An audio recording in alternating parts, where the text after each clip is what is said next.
لا إله إلا الله لا إله إلا الله لا إله نحمده ونصلي على رسوله الكريم اما بعد فاعوذ بالله من الشيطان الرجيم بسم الله الرحمن الرحيم يسألك الناس عن الساعة قل إنما علمها عند الله وما يدريك لعل الساعة تكون قريبا صدق اللہ العظیم۔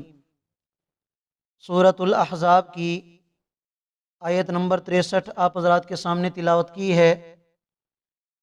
آیت کریمہ کا ترجمہ یہ ہے، اللہ رب العالمین ارشاد فرما رہے ہیں، میرا پیغمبر، یہ لوگ آپ سے قیامت کے بارے میں سوال کرتے ہیں تو آپ کہہ دیجئے کہ قیامت کا وقت وہ صرف اور صرف اللہ کو معلوم ہے، وما یدریک، اور آپ کو معلوم نہیں، لعل الساعۃ تکون قریبا، کہ قیامت قریب ہی آ گئی ہو۔ اس سے ماقبل آیات میں اللہ رب العالمین نے ان لوگوں کا انجام ذکر کیا کہ جو لوگ اللہ اور اس کے رسول کو ایذا پہنچاتے ہیں، یا اہل ایمان مردوں کو یا اہل ایمان عورتوں کو ستاتے ہیں، فرمایا کہ اللہ تعالیٰ کی ان پر لعنت ہوگی دنیا اور آخرت میں، اور قیامت کے دن اللہ تعالیٰ نے ان کے لیے ذلت والا عذاب تیار کر کے رکھا ہے۔ جب اس طرح کا انجام اور اس طرح کی آیات کریمہ ان کافروں کے سامنے، مشرکوں کے سامنے پڑھی جاتی تو وہ آگے سے مذاق اڑاتے ہوئے سوال کیا کرتے تھے کہ یہ جو تم قیامت سے ہمیں ڈراتے ہو تو یہ قیامت کب قائم ہوگی، اس کا وقت ہمیں بتا دو۔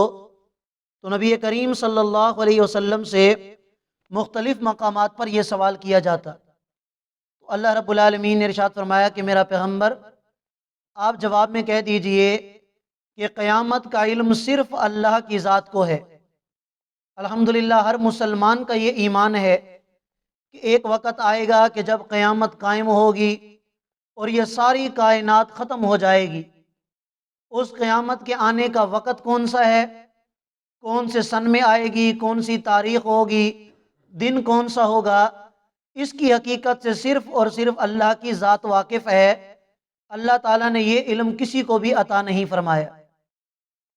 اللہ رب العالمین یہاں پر اتنی بات ارشاد فرما گئے، وما یدریک لعل الساعۃ تکون قریبا، اتنا سمجھ لو کہ ہو سکتا ہے کہ قیامت قریب ہو، آج آ جائے، کل آ جائے، پرسوں آ جائے، مہینے بعد، سال بعد، ہو سکتا ہے کہ قیامت قریب ہو۔ اور اگر دیکھا جائے تو پوری کائنات کی جو زندگی ہے وہ قیامت کے مقابلے میں، آخرت کی زندگی کے مقابلے میں بہت ہی تھوڑی ہے۔ اگر اس چیز کو دیکھا جائے تو واقعی قیامت قریب ہے۔ کسی کو موت کا پتہ نہیں ہے کہ میری موت کب واقع ہوگی، اور روایات میں آتا ہے کہ جو انسان مر جاتا ہے فقد قامت قیامتہ، تو بس اس کی قیامت قائم ہو گئی۔ اب موت کا کوئی پتہ نہیں کہ میری موت آج ہے، کل ہے، پرسوں ہے، پتہ نہیں کتنے سال بعد ہے، کتنے مہینوں بعد ہے، تو میرے نزدیک تو قیامت قریب ہے۔ تو فرمایا کہ بس یہ ذہن میں رکھ لو کہ قیامت قریب ہے، اور اس قیامت والے دن کی تیاری شروع کر دو۔ اور قیامت کے دن کی تیاری کیا ہے کہ انسان دنیا کی زندگی میں جو اللہ نے موقع عطا فرمایا ہے، اس موقع سے فائدہ اٹھا کر اللہ اور اس کے رسول کی اطاعت کرے، قرآن و سنت کے مطابق زندگی گزارے، اللہ کی مان کر زندگی گزارے، اللہ اور اس کے رسول کی نافرمانی سے اپنے آپ کو بچا کر زندگی گزارے، تو انشاءاللہ دنیا آخرت میں کامیابی ہی کامیابی ہے۔ اگر نہ پھر قیامت کے دن ایسا پچھتاوا ہوگا کہ اس پچھتاوے پر پھر کوئی بھی فائدہ نہیں ہوگا۔ اسی پچھتاوے کا ذکر اللہ رب العالمین نے آگے آیات کریمہ میں فرمایا ہے، فرمایا ان اللہ لعن الکافرین، کہ یقیناً اللہ رب العالمین نے کفر کرنے والوں کو اپنی رحمت سے دور کر دیا، وَأَعَدَّ لَهُمْ سَعِيرًا، اور اللہ نے ان کے لیے جہنم کا عذاب تیار کر کے رکھا ہے، خالدین فیہا ابدا، یہ کافر لوگ جہنم کے عذاب میں ہمیشہ رہیں گے، لا یجدون ولییا ولا نصیرا، اور یہ اس جہنم میں نہ تو کوئی اپنا حمایتی پائیں گے اور نہ ہی کوئی مددگار ہوگا، کوئی ایسا نہیں پائیں گے کہ جو ان کو جہنم کے عذاب سے نکال کر جنت میں بھیج سکے۔ جب اللہ نے فیصلہ کر دیا کہ تم ہمیشہ ہمیشہ جہنم میں رہو گے تو پھر تمہیں جہنم سے کوئی نہیں نکال سکے گا۔ ہاں، دنیا کی زندگی میں موقع ہے کہ اگر جہنم کی آگ سے اپنے آپ کو بچانا چاہتے ہو تو اللہ اور اس کے رسول پر ایمان لے آؤ اور قرآن و سنت کے مطابق زندگی گزار لو۔ یوم تقلب وجوہہم فی النار، جس دن ان کے چہروں کو الٹا پلٹا دیا جائے گا آگ کے اندر، یقولون، پھر وہ اس وقت کہیں گے، یا لیتنا، ہائے افسوس، اطعنا اللہ و اطعنا الرسول، کہ ہم اللہ اور اس کے رسول کے فرما بردار ہوتے، ہائے کاش کہ ہم اللہ اور اس کے رسول کی مان لیتے اور دنیا کی ساری زندگی ہم اللہ کی اطاعت پر قربان کر دیتے، اللہ کے حبیب کی اطاعت پر قربان کر دیتے، تو آج ہمیں جہنم کے عذاب کا سامنا نہ کرنا پڑتا۔ لیکن اس وقت کا پچھتاوا یہ کسی بھی کام کا نہیں ہوگا۔ یہاں تو اللہ تعالیٰ نے جواب نہیں دیا، لیکن سورہ انعام میں اللہ رب العالمین ان کے اس پچھتاوے کا جواب بھی دے رہے ہیں۔ فرمایا الم یأتکم رسل منکم یقصون علیکم آیاتی وینذرونکم لقاء یومکم ھذا، کہ آج تو تم پچھتا رہے ہو تو کیا میرے رسول تمہارے پاس نہیں آئے تھے؟ کیا اللہ کی کتاب کی آیات تمہارے اوپر تلاوت نہیں کی جاتی تھی؟ کیا تمہیں اللہ کے قرآن میں یہ نہیں بتایا گیا کہ کامیاب صرف وہ انسان ہوگا جو اللہ اور اس کے رسول کا فرما بردار ہوگا؟ اللہ اور اس کے رسول کی نہ ماننے والے ہمیشہ ہمیشہ جہنم کے اندر ہوں گے۔ تو کیا تم نے قرآن نہیں سنا تھا؟ کیا اللہ کی آیات تمہیں پڑھ پڑھ کر نہیں سنائی گئی؟ جب سنائی گئی تھی تو پھر آج پچھتانے کا کیا فائدہ ہے؟ آج کوئی فائدہ نہیں۔ فرشتے دھکیل کر اوندھے منہ ان کو جا کے جہنم کے اندر ڈال دیں گے۔ روایات میں آتا ہے کہ ایسے لوگ کہ جو دنیا کی زندگی میں اللہ اور اس کے رسول کو نہیں مانتے، کفر کرتے ہیں، شرک کرتے ہیں، فرمایا کل کو قیامت کے دن یہ سر کے بل چل کے آئیں گے۔ کسی نے سوال کیا، یا رسول اللہ سر کے بل کیسے چلیں گے؟ سر کے بل تو آدمی نہیں چل سکتا۔ تو فرمایا کہ جو ذات پاؤں پر انسان کو چلا سکتی ہے وہ سر پر چلانے کی بھی قدرت رکھتی ہے۔ تو یہ سر کے بل آئیں گے اور اسی حالت میں ان کو جہنم کے اندر ڈال دیا جائے گا۔ وقالو، اور وہ کہیں گے، ربنا، اے ہمارے رب، انا اطعنا سادتنا، یقیناً ہم نے اطاعت کی اپنے مذہبی پیشواؤں کی، وکبراءنا، اور سیاسی پیشواؤں کی، فاضلونا السبیل، تو انہوں نے ہمیں صحیح راستے سے گمراہ کر کے غلط راستے پر ڈال دیا۔ سادتنا اس کا مطلب ہوتا ہے سردار، اور مفسرین حضرات یہاں پر مراد لیتے ہیں مذہبی پیشوا۔ کبراءنا اس کا معنی بھی ہوتا ہے بڑا، کبیر، اور اس سے مراد ہے سیاسی پیشوا۔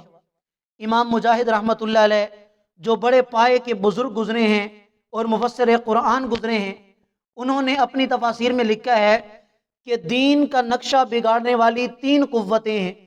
دین کو بگاڑنے والی 3 طرح کی قوتیں ہیں، اور ان میں سب سے پہلا نمبر ہے بادشاہوں کا، کہ دین کو بگاڑنے والے سب سے پہلے نمبر پر کون ہیں؟ بادشاہ، اور دوسرے نمبر پر جھوٹے قسم کے پیر۔ 2 نمبر جو پیر ہوتے ہیں یہ دین کا نقشہ بگاڑنے والے ہیں، اور تیسرے نمبر پر فرمایا علماء سوء، وہ عالم جو بے عمل ہو، اپنے علم سے خود نفع حاصل نہ کرنے والا ہو۔ علماء سوء لوگوں کی غلط رہنمائی کرنے والے، قرآن کی غلط تفسیر کرنے والے، لوگوں کو صحیح راستے سے ہٹا کر غلط عقائد کی طرف لے جانے والے۔ فرمایا کہ یہ 3 قوتیں ہیں کہ جو لوگوں کو صحیح راستے سے ہٹا کر غلط راستے پر ڈالتے ہیں اور پورے دین کا نقشہ بگاڑ کے رکھ دیتے ہیں۔ حضرت نے سچ فرمایا، واقعی ایسی بات ہے کہ سر فہرست بادشاہ ہیں کہ جو اگر دین کا نقشہ بگاڑنا چاہیں 1 منٹ میں بگاڑ سکتے ہیں، اور جو آج ہمارے سامنے ہے۔ ہم اس بات کا تجربہ کر چکے ہیں کہ واقعی بادشاہ جو چاہتے ہیں وہ کر سکتے ہیں، اور جو کرنا چاہیں ان کو کوئی روکنے ٹوکنے والا نہیں۔ آپ اپنے ملک کے اندر دیکھ لیں کہ ہمارے بڑے جو آج ہمارے اوپر بیٹھے ہیں، ہمارے سیاسی لیڈران، انہوں نے دین کا نقشہ بگاڑ دیا یا نہیں؟ کیسی بے غیرتی اور بے حیائی کی انہوں نے سوسائٹی آج کل بنا رکھی ہے۔ اور دوسرے نمبر پر 2 نمبر کے پیر، وہ بھی ہمارے سامنے ہیں۔ علماء سوء کہ جو لوگوں کی غلط رہنمائی کرتے ہیں، وہ بھی ہمارے سامنے ہیں۔ تو یہ 3 قوتیں اللہ، امام مجاہد رحمۃ اللہ علیہ فرماتے ہیں کہ دین کا نقشہ بگاڑنے والے ہیں۔ تو انسان کو اللہ تعالیٰ نے عقل عطا کی ہے۔ یہ قرآن اللہ نے صرف علماء کے لیے نہیں اتارا، عام انسانوں کے لیے بھی اتارا ہے۔ عام انسان کو جو اللہ نے عقل اور فہم اور شعور عطا کیا ہے وہ قرآن کا ترجمہ پڑھے، قرآن کو سیکھے، قرآن کی آیات کو پڑھے اور خود فیصلہ کرے کہ میں نے کس راستے پر چلنا ہے۔ جو عالم آپ کو اچھا لگے، مستند لگے، جس عالم کی بات آپ کو اچھی لگے آپ اس کی پیروی کریں، لیکن ہر ایرے غیرے کی پیروی میں لگ جانا اور اس کی باتوں میں آ جانا یہ انسان کے لیے کافی نہیں ہے۔ کل کو قیامت کے دن اللہ فرمائیں گے کہ میں نے یہ ضابطہ بیان کیا تھا دنیا میں، لا تزر وازرۃ وزر اخری، کوئی بھی کسی کا بوجھ نہیں اٹھائے گا۔ آج تم کہتے ہو کہ ہم انہوں نے گمراہ کیا تھا، تو انہوں نے گمراہ کیا تھا تو تمہیں بھی تو میں نے عقل عطا کی تھی، اپنی عقل کو بھی تھوڑا استعمال کر لیتے۔ کیا تمہیں شرک کا پتہ نہیں چلتا تھا؟ کیا بدعات علماء نے تمہارے سامنے بیان نہیں کی تھی؟ پھر بھی تم شرک میں لگے رہے، بدعات میں لگے رہے، جب تم نے خود ہی نہیں چھوڑا تو آج ان کو گناہ گار مت ٹھہراؤ، وہ اپنی سزا خود بھگتیں گے اور تم اپنی سزا خود بھگتو گے۔ قیامت والے دن صرف اللہ کی ذات ہی وہ ذات ہے کہ جو انسان کو عذاب سے بچا سکتی ہے، نہ یہ پیر بچا سکیں گے، نہ ولی بچا سکیں گے، نہ بزرگ، نہ انبیاء، کوئی بھی نہیں بچا سکے گا سوائے اللہ تعالیٰ کی ذات کے۔